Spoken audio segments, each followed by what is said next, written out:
महाराष्ट्र सिंचन व्यवस्था अंदाजित स्थूल साठा 32.96 अब्ज घनमीटर. तलावांचा जिल्हा म्हणून भंडारा जिल्हा प्रसिद्ध आहे. या जिल्ह्यामध्ये ऊस आणि भात पिकांसाठी तलावाद्वारे सिंचन होते.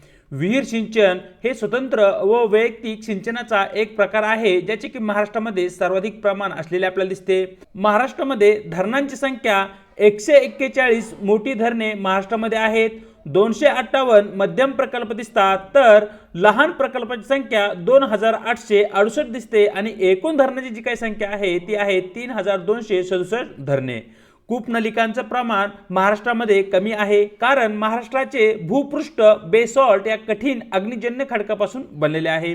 महाराष्ट्र सरकार वैनगंगा व नळगंगा या नदीजोड प्रकल्पाची घोषणा केली आहे. महाराष्ट्र व गुजरात या राज्यातील प्रस्तावित आंतरराज्य नदीजोड प्रकल्प योजना सुद्धा प्रस्तावित आहे.